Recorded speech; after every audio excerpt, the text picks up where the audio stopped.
la Team Finance, on se retrouve aujourd'hui pour parler d'une petite ville suisse qui a été à l'initiative des premières réglementations en matière de fonds propres et de leur renforcement dans la taille des bilans bancaires. Cette petite ville s'appelle Bâle. C'est en 1988 dans la ville de Bâle que s'est tenu le comité de Bâle 1. À la fin de cette réunion a été instauré un ratio Cook pour renforcer la sécurité et la fiabilité du système financier dans sa globalité et aussi du système bancaire, en instaurant des standards minimaux en matière de contrôle prudentiel et de fonds propres. Juste une petite parenthèse pour dire que peut-être que certains d'entre vous appellent cette petite ville suisse Bâle à la place de Bâle. Moi je préfère dire Bâle parce que c'est so English. Et oui, voilà. Donc on va revenir sur le sujet principal. On était en train d'aborder le ratio Cook. Qu'est-ce que le ratio Cook? Il définit le montant de fonds propres minimum que doit détenir une banque en fonction de sa prise de risque.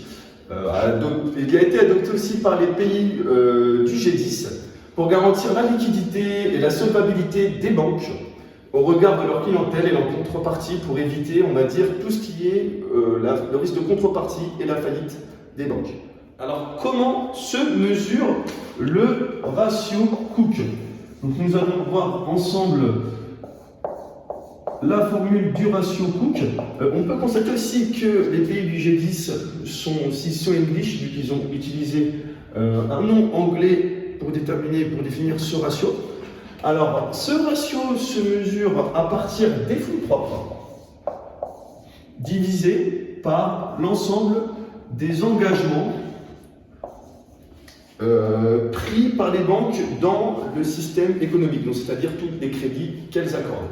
Ce ratio doit être supérieur à 8%, sous peine de se faire taper les doigts par les régulateurs. Mais ce ratio n'a pas suffi à stabiliser le système bancaire dans sa globalité, car les pondérations retenues pour le calcul du ratio ne permettent pas une bonne évaluation du risque, puisque même s'il prend en compte le risque de contrepartie, il ne prend pas en compte d'autres risques, tels que le risque de marché et le risque opérationnel.